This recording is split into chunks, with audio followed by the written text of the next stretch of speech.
What, you've been around for how long? Well, enduring 6 weeks. Yes. 6 weeks. And you've already ended up on the front. Long-standing 6 weeks. You ended up, I think in your first demo, you ended up on the front page of the New York Times. Is that right? So what do you think you're doing differently than other groups, some of them up here and across the country? And why, secondly, why do you think the LGBT community has a stake in this? I thought you'd never ask. Let's see. A couple of things. Well, first of all, we formed... Hold the microphone higher. Can you hear me now? Yeah. Great. Thank you. I'll just talk about how we formed, our objectives, and I'll talk about what we've done so far. So we formed, obviously, a response to Orlando. We formed a response to Orlando, the massacre, the outrage, and the heartbreak over that. At first, we were a couple of people who were just interested in talking about the issue. We decided to rent a room at the Lesbian Community Center, LGBT Center, and 120 people showed up. And that spoke to us in a very profound way. So after that, we got to work. Corey Johnson gave us his space in the Gay Pride Parade. Thank you, Corey. And we felt that we had to actually respond in a significant way. So we started social media. We started to have more meetings and prepare for Pride. Resulted in 800 people showing up and walking with us during Pride. And that was a truly transformative experience for us because we thought about a lot of things, or at least I thought about lots of things. There have been many people who have been part of the movement, part of our community, who have been long-standing members in this very long movement, but they've been more or less, silent. Orlando has and by the movement, I think you mean ACT UP. Largely, well, right? I actually mean the gun reform movement. So there are many LGBT people who are part of Sandy, part of the Brady campaign, as well as other organizations. I'm a little nervous, so pardon me. But Orlando allowed us to really formalize our entryway into this long-standing movement. We recognized that we are more likely to experience hate crimes than other groups, and that the loss of 49 lives for us was deeply, deeply shattering to the community. So we felt that we need to respond.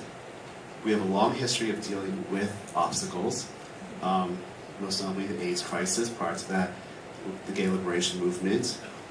We felt that we needed to participate in this because it also directly affects our lives. So that's why we are here. Yeah. And so what are some of the tactics that you have learned in ACT UP and other organized advocacy roles that you're bringing to GAG and to the anti-gun movement? Right, so we are bringing direct action. We are going to the streets. We are agitating people. We are naming, blaming, and shaming them. We are holding people accountable for their actions. So people are not going unnoticed. We're calling out politicians. We're calling out gun companies. We're calling out the NRA. We're performing die-ins in the streets. We are mobilizing. We are actually very active in social media. But we are hopefully inspiring other people to participate and feel empowered to actually join us. So we are agitating in a way that other agencies do not. And we are not about being polite. We're not about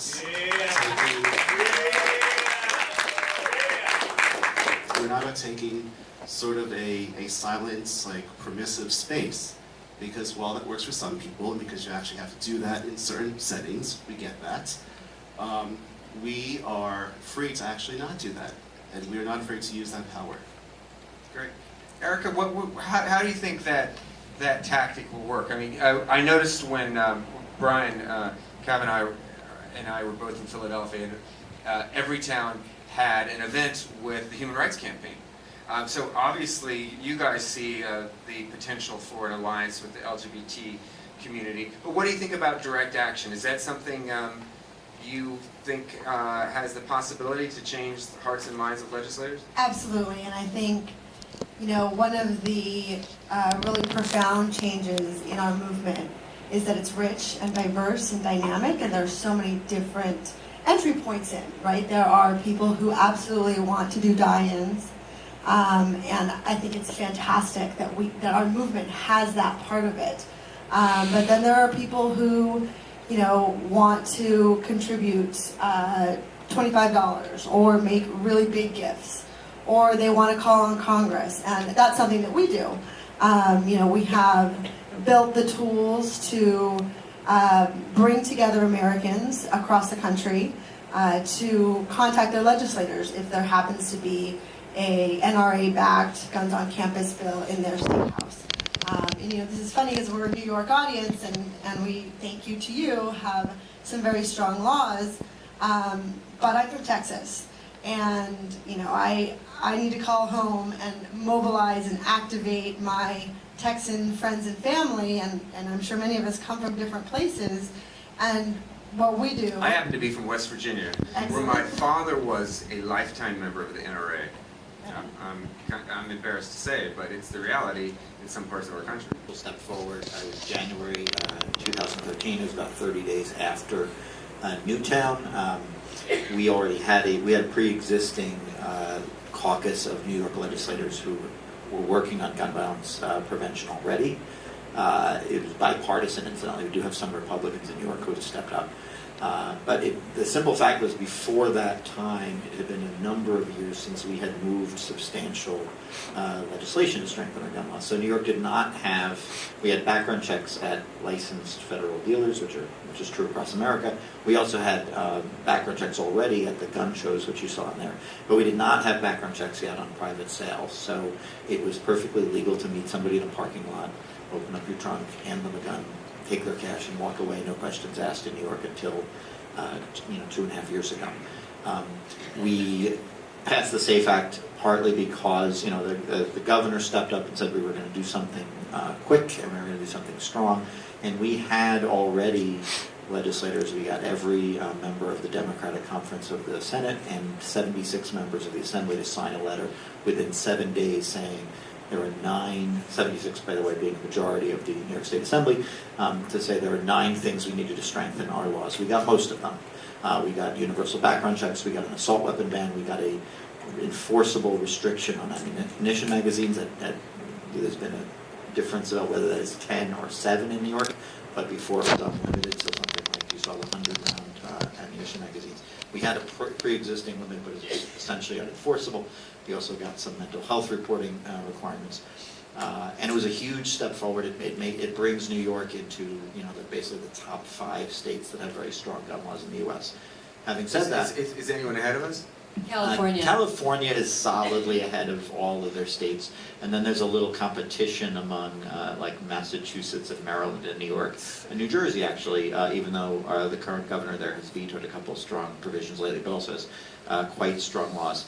It falls off really rapidly. If you do not have background checks on private sales and gun show sales, you are basically saying that anybody can sell any gun to any other person, no questions asked, and that is the norm in the U.S. So what I was going to say is, although we have strong laws in New York relative to other countries, relative to other states, we still have work to do.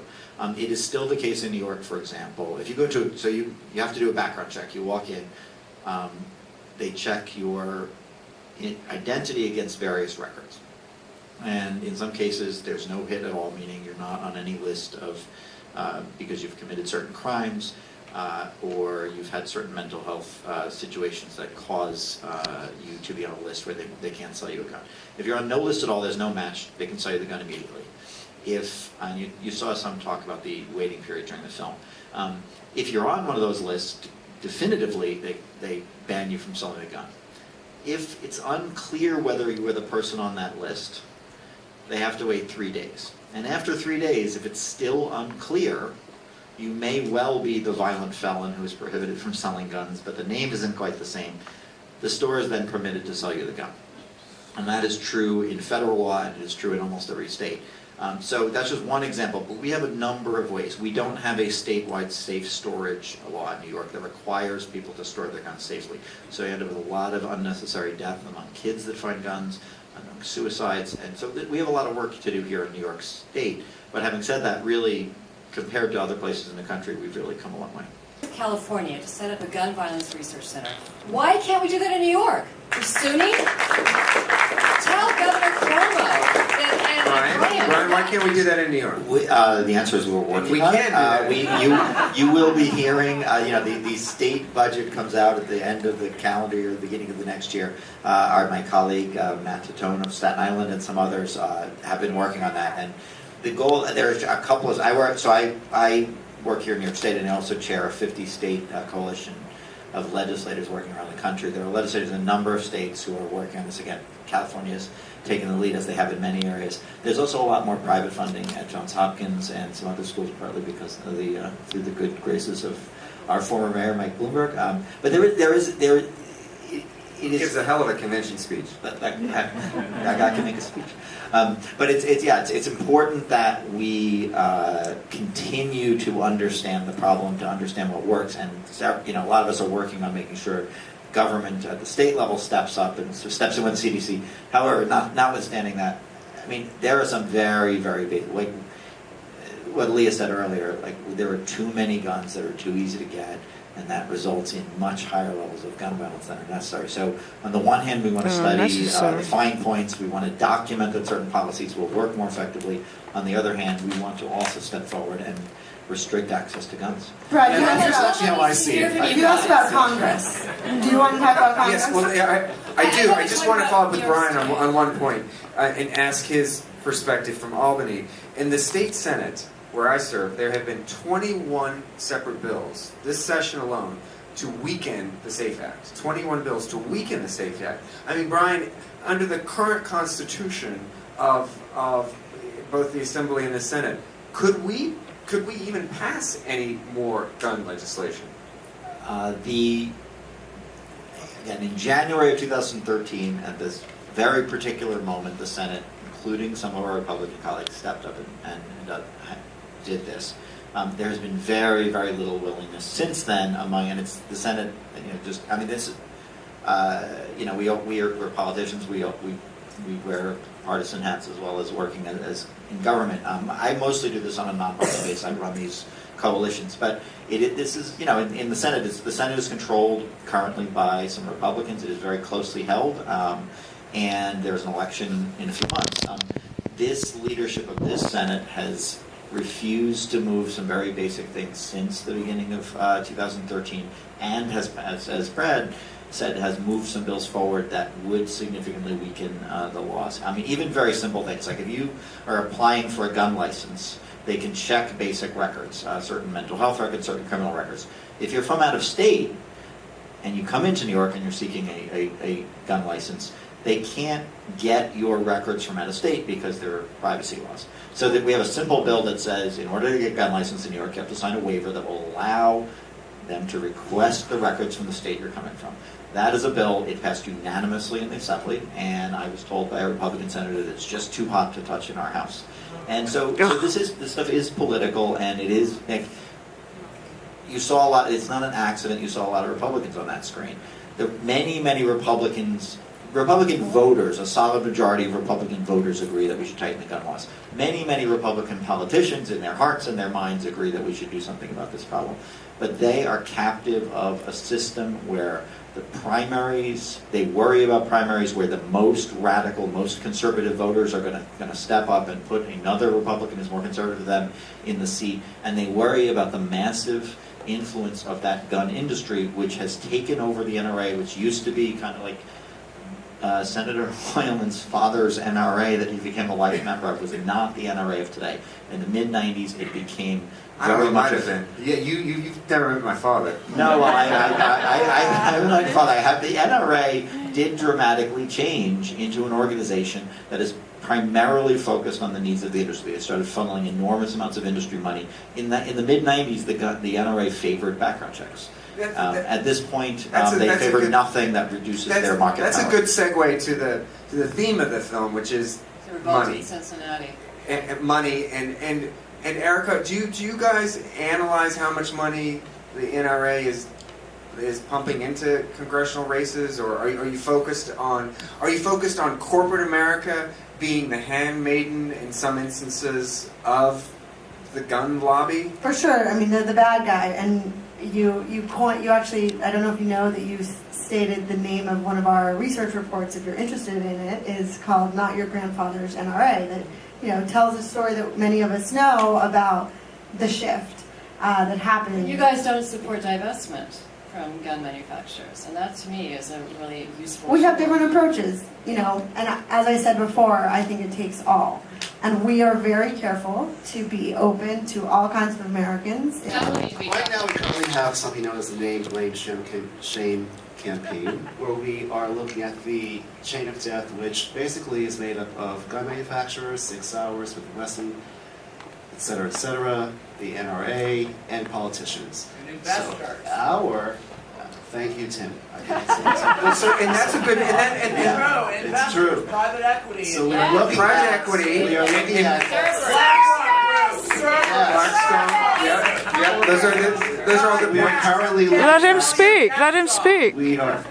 That is a passionate gag. Right? I like that. Yes. We support that. Yes. We are currently looking at these entities, BlackRock, Vanguard, Cerberus, and pulling the curtain back on them, and we are following the money trail. So So have you done any demos in front of? I mean, most of them are based here, right? Join us. Yeah, we did one in 2013 in front of Cerberus. Yeah, We December have 2013. action against BlackRock, which is, I will share the date with you. We are still in development without that. If any BlackRock members here, please do not tell me. But no, the idea is to reveal these people for who they are. And they are people who have blood on their hands, and they're complicit in this. So if you have monies, if BlackRock has monies attached to Remington or Smith & Wesson, Smith & Wesson actually, the AR-15 that was used in Aurora is a direct link to BlackRock, then you are complicit in this, and that you need to be identified. And we need to go after like the hard targets and also the soft targets. So just recently, we have a GAG DC, and the NSSF had a night there, a convention there at the Marriott in DC.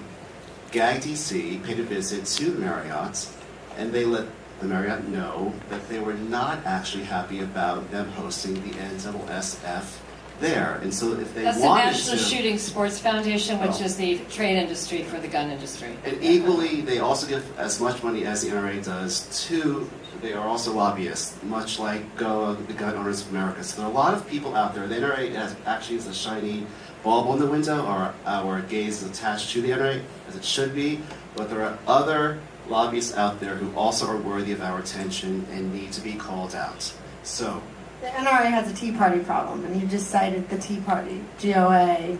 It's they are being pulled to the right, and the Although NRA in is Kansas, which is where I'm from, a congressperson. We are from some sorry places up here. We are. I'm only admitting it to you guys, right? I'm from Staten Island.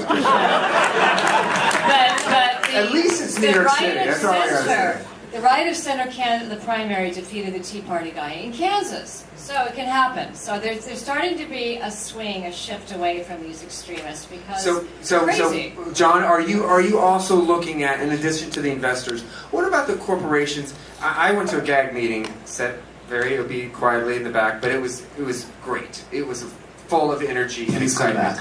And I just want to thank you for that. But someone was mentioning like MasterCard, Visa, Hertz, a lot of these corporate partners of the National Rifle Association. Are you looking at them? yeah, well, if the trail leads to MasterCard or Hertz or even Disney, yes, we are going to call them out. And the reason why I reference Disney is because Disney is hosting Eagle Eddies. Do you know what Eagle Eddies is? Eagle Eddies is the NRA's youth culture. Eddie Eagle is the youth culture program where they promote gun ownership and they Safety for kids. Oh. for kids. Yeah. There's also Did you see the community- Samantha Bee riff on this? It's hilarious. You should Google Samantha Bee, Eddie the Eagle. She's looking for an Eddie the Eagle Oh, really? costume. Okay. Oh, you haven't seen it? Oh, No. it's great. Okay, please send it to me. And they're retiring him, but then they're bringing him back because then she did this. Anyway, it's hilarious. guns. So Disney It's totally is ineffective, hosting by the way. this, this group, and I feel that Disneyland is owed a visit by GAG because they have to be called out for partnering. And so whether it's Disney or MasterCard or whoever, or I don't know, Bradley Cooper, you are actually going to, we feel that those people need to be called out and held accountable. There are no bones about it. We know that there are the gray areas that people have in terms of the arguments and is this a First, Second Amendment? Like, is it taking our guns and the government is trying to really squash our rights? We understand those arguments, but really when it comes down to it, it is about, are you wanting to save lives or are you supporting death? And that's really what it's about. And so if you are giving money towards that, if you're giving money towards the production of guns, supporting politicians who are in the pocket of the NRA, you are committing to death. And so that's how we see it. And those people need to be identified. The employment retirement scheme is one of the 5 public pension funds the city has. And the teachers have already divested from gun stocks. But what NICERS did, because Tish has a seat on the board, is they actually unloaded the retailers who sell guns. Cabela's, Walmart, Dick's Sporting Goods. That, to me, gets at the nub of what you were saying. The people who actually sell guns, they're licensed dealers, but the fact that they sell guns for an industry that is so craven and immoral, that refuses to reform its practices to be a responsible corporate citizen and follow federal law, I think that's the way to go. You put pressure on the retailers. And to me, that was huge. So, Leah, there was a part of the SAFE Act that I know you were commenting on regarding the database on ammunition. Background checks. What's the status? Could you describe what that was and what's the status of that? I mean, that was a big part of the New York SAFE Act, was to have a point-of-sale background check system when you buy ammunition, right? New York would be the first state to have that. Well, that passed in January 2013. Guess what's happened? Nothing. Nothing. Cuomo he signed a memorandum of understanding last July 9th with the Senate Republicans to say that he would not implement a system unless it were fully operational. Duh. Do you need an MOU for that? And it became public, right? And so I was like, well, why did you make it public? Oh, we didn't know the Republicans were going to release that to the press. Yeah, right. So I think it was some kind of backroom deal that he clearly did with the Republican leadership, because the upstate Republicans are screaming like stuck pigs because they don't like the SAFE Act, even though there's nothing remotely controversial about it. No guns are being taken away from anybody. The people, they're upset about the registration for assault weapons. And I think the reason people are upset about that is if you have to actually register your assault weapon, a lot of these people who have these weapons probably couldn't pass a background check. That's why they're upset, right? Let's call a spade for what it is. Yeah. So Cuomo needs to hear from every one of you that this is not okay. The signature part of the New York SAFE Act he's sitting on and doing nothing to actually push it forward. California, by the way, is stealing a march on New York again. They passed a law requiring a license to purchase ammunition just this past session. Plus, in November, they have a referendum going before the people of California to establish a point-of-sale ammunition background check system. So they're going to be ahead of New York again. And this is a problem, I think.